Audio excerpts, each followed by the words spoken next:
को भी डुबो दिया। स्वर्ण सिंह जी कुछ कहना चाह रहे हो, उसके बाद खुद जाए चट्टान और बंसल सर आपके पास आ रहा हूं मैं। स्वर्ण सिंह जी। मैं आप लोगों को सुन रहा हूं करीब 18-19 मिनट से। जी सर।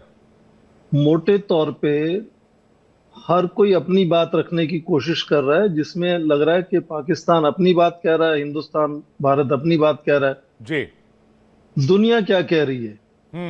एग्जैक्टली। पहले तो ये कि जिस J-10C की बात कर रहे हैं हम लोग, उसको पाकिस्तान के अलावा दुनिया का कोई देश नहीं खरीदता है। चीन बनाता है, केवल एक देश खरीदता है, पाकिस्तान। राफेल को कौन खरीदता है? राफेल को इंडिया नहीं खरीद रहा, ग्रीस खरीद रहा है, क्रोएशिया खरीद रहा है, इजिप्ट खरीद रहा है, इंडोनेशिया खरीद रहा है, कतर खरीद रहा है, UAR। दुनिया के 2 दर्जन खरीद रहे हैं उस एयरक्राफ्ट को। वो नेटो का one of the best aircraft माना जाता है। उसकी कैरिंग कैपेसिटी 9 टन है, J-10C की 6 टन है। उनकी रेंज कितनी है? राफेल की 1850 किलोमीटर है, J-10C की 550 किलोमीटर है। ये इंटरनेशनल कमेंट्री कहती है। इसमें इंडिया क्या कहता है, पाकिस्तान क्या कहता है? हम्म। दूसरी बात, जिसने आज कहा कि पाकिस्तान को चीन के हथियार बड़े कामयाब उन्होंने इस्तेमाल किए, जनरल अहमद शरीफ चौधरी, उसी कमेंट में उन्होंने ये भी कहा कि हिंदुस्तान का डिफेंस बजट हमसे 8 गुना ज्यादा है, हम उनका मुकाबला कर नहीं सकते। ये उन्होंने खुद कहा, अब देख लें उनका कमेंट। तो ये कहना कि कौन किससे ज्यादा तेज है, कौन किससे कम है, इसकी जड़ क्या है? कि राष्ट्रपति ट्रंप ने कहा 7 त्यारे गिराए। उन्होंने अब उनकी स्पीच जरा फिर एक बार देखें, ध्यान से पढ़ रहे हैं उनकी स्पीच, पढ़ाई करके आना चाहिए। उन्होंने स्पीच में ये नहीं कहा कि पाकिस्तान ने भारत के 7 त्यारे गिराए। उन्होंने कहा कि 7 त्यारे भी गिर चुके थे वाला था, टोटल 7 एयरक्राफ्ट मैंने गिरे थे। उसको रोक दिया। हम्म। तो बिना वजह के इतना भी हमें नैरो माइंडेड नहीं होना चाहिए कि खाली पॉइंट जीतने के लिए आप अपनी जोर जबरदस्ती गुस्से में नाराज होकर इतनी एंजाइटी में बात कर रहे हैं। जरा आराम से बात करें, पढ़ लिख के बात करें कि कौन क्या कह रहा है, ये सोच के देखें। चीन का यहां तक डायरेक्ट कंट्रोल है। चीन बहुत डेस्परेटली अपनी जो आर्म्स एक्सपोर्ट है उसको बढ़ाना चाहता है, और पाकिस्तान को ऐसे मौके में वो ब्रांड एम्बेसडर समझता है अपना। ये ब्रांड एम्बेसडर हमारा केवल हथियार इस्तेमाल नहीं करेगा। वो रावलपिंडी से कंट्रोल नहीं हो रहे, वो बीजिंग से कंट्रोल हो रहे हैं। रियल टाइम डायरेक्शन मिल रही है उनको। तो ये लड़ाई आपस में चीन और भारत की हो रही थी, पाकिस्तान उसमें प्रॉक्सी का काम कर रहा था। उसके पीछे मंशा ये है कि चीन बाकी देशों को भी अपने हथियार बेचना चाहता है, केवल पाकिस्तान को नहीं। 2/3 उसका टोटल एक्सपोर्ट जो है वो केवल पाकिस्तान को होता है। हम्म। वो चाहता है दूसरे देश भी खरीदें, क्योंकि पाकिस्तान तो उधार में लेगा, दे नहीं पाएगा पैसे वापस। 27 बिलियन वो सीपेक में लगा चुका है। उसकी अलग चिंता है उसे कि पाकिस्तान को यदि नुकसान होता है तो हमारे प्रोजेक्ट्स भी जो है वो उसका खामियाजा भुगतेंगे। तो थोड़ा सा जो लिटरेचर क्या कहता है चीजों के बारे में, उसको देखकर यदि नहीं नहीं, बात करेंगे तो ये एक हिंदुस्तान इंपॉर्टेंट पॉइंट पाकिस्तान का आपने उठाया। मैं मुकाबला ही नहीं इस है। पर एक सवाल और जोड़ना चाहूंगा जल्दी से, फिर अखुंजा चट्टान साहब इंतजार कर रहे हैं। आपने कहा कि पाकिस्तान को ब्रांड एम्बेसडर के तौर पर चाइना देखता है, ऑर्डर्स बीजिंग से आ रहे थे। मैं बस ये समझना चाह रहा हूं, क्या इस ऑपरेशन सिंदूर के बाद चीनी ब्रांड एम्बेसडर के तहत चाइनीज हथियारों को इसका इंटरनेशनल मार्केट में कितना फायदा मिला, या मिला कि या लॉस हो गया? मुझे नहीं लगता उसमें कोई भी फायदा मिलने का चांस है, क्योंकि नेटो के हथियार जो हिंदुस्तान की तरफ से यूज हो रहे थे और चीन के हथियार जो पाकिस्तान की तरफ से यूज हो रहे थे, उनका कोई मुकाबला है नहीं। मैंने बताया ना कि जो हम हथियार यूज कर रहे हैं वो पूरी दुनिया खरीदती है।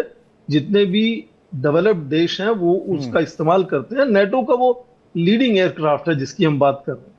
पर चीन ने जो मेन एयरक्राफ्ट पाकिस्तान को दिया, जिसकी वो बार बार जिक्र करते हैं कि बहुत अच्छा निकला, वो पाकिस्तान के अलावा कोई दूसरा देश क्यों नहीं खरीद रहा? यदि इतना अच्छा एयरक्राफ्ट हो तो दुनिया में खरीदा भी जाना चाहिए। तो इसलिए हम कह रहे हैं कि जो इंटरनेशनल असेसमेंट है उसको देख लें, क्योंकि हम आपस में शायद विश्वास नहीं करते। हम पाकिस्तान पर विश्वास नहीं कर रहे, पाकिस्तान हम पर विश्वास नहीं कर रहा। पर इंटरनेशनल एक्सपर्ट सिप्री क्या कह रही है, जो एक स्वीडन में स्टॉकहोम में एक Stockholm International Peace Research Institute है, वही कहता है कि चीन का 67% जो एक्सपोर्ट है वो पाकिस्तान को होता है। वो कह रहा है कि पिछले 4 साल में 81% जो हथियार पाकिस्तान ने खरीदे हैं जी, वो सीपीडी की केवल चीन रिपोर्ट में से है। खरीदे हैं। हम्म। केवल F-16 खरीदा है। अब उसके अलावा उनको पसनी पोर्ट देने की भी एक ऑफर कर रहे हैं, रेयर अर्थ मटेरियल देने की।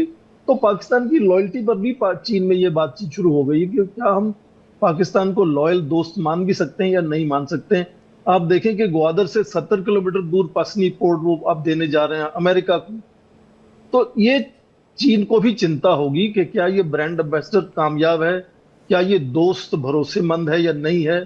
तो ये सब चीजें भी लगातार चीन में अब बातचीत शुरू हो गई है। तो केवल भारत या पाकिस्तान में क्या बहस चल रही नहीं, चीन में क्या बहस चल रही है, दुनिया में क्या बहस चल रही है, इंटरनेशनल जो एक्सपर्ट्स हैं वो क्या कह रहे हैं, उनको थोड़ा देखने से अंदाजा लगेगा कि जैसा जनरल चौधरी ने आज कहा, इंडिया पाकिस्तान का मुकाबला है ही नहीं। नहीं है, बिल्कुल। आपने आपने जैसे कहा कि वो प्रॉक्सी वॉर सिविलियंस को, इनोसेंट को हार्म करना चाहते हैं, फौजी लड़ाई में आमने सामने नहीं आना चाहते, वो उसको अवॉइड करना चाहते हैं। इसीलिए डीजीएमओ ने फोन किया कि भाई हम चाहते हैं कि युद्ध बंद हो जाए।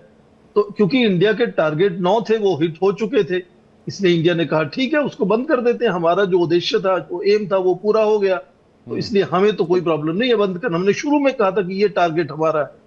इस पर भी बहस छिड़ी थी कि फॉरेन मिनिस्टर ने कहा कि हमने 1-1.5 घंटा पहले पाकिस्तान को इन्फॉर्म कर दिया था। इमेजिन, आप आवाज देकर उठाकर फिर मार रहे हैं उनको, आप चुपके से नहीं मार रहे, आप कह रहे जागो, समझ लो कि 1 घंटे बाद अटैक होने वाला है, ये नॉट टारगेट है, टेररिस्ट पर अटैक होगा, आप पर अटैक हम नहीं करना चाहते, इसलिए आप उसमें दखलंदाजी मत करना।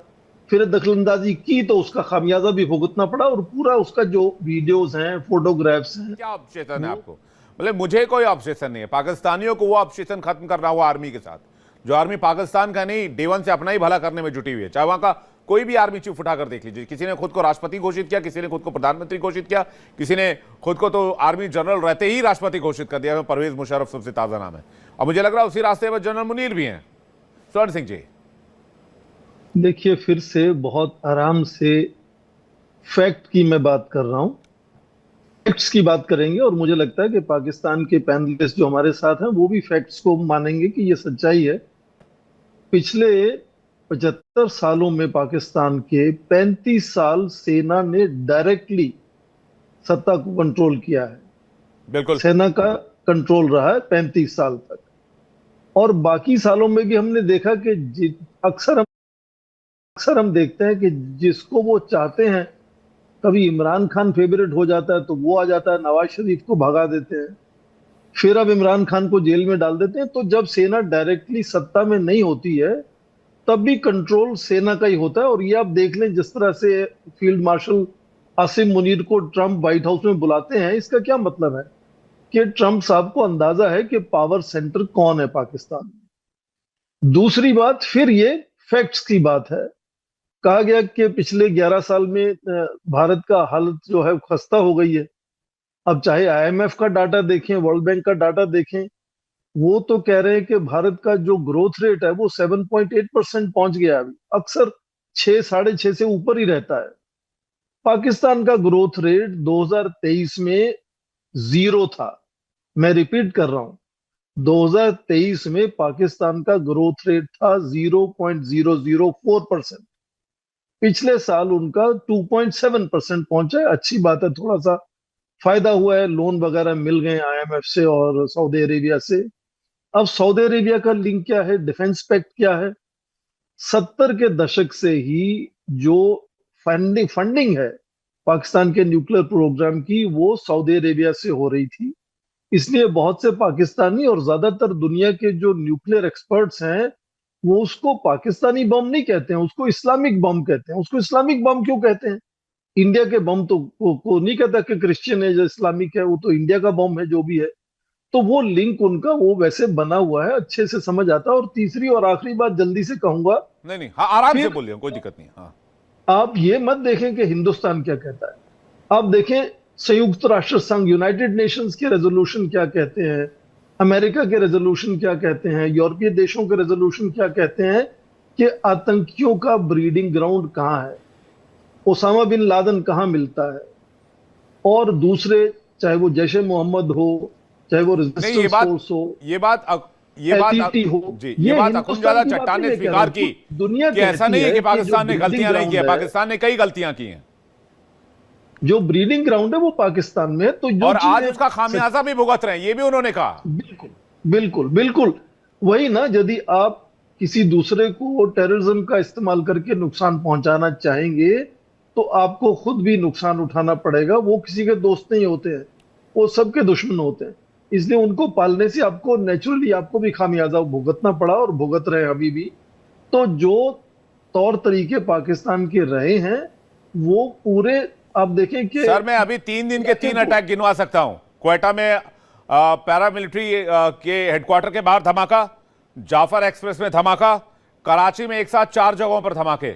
ये पिछले 3 दिन में अपने 3 लोगों पर इंसिडेंट हुए हैं, एयरफोर्स टेररिस्ट आप इस्तेमाल इंसिडेंट करते पाकिस्तान के हो, अंदर। अपने ही लोगों पर एयरफोर्स इस्तेमाल करते हैं पाकिस्तान में।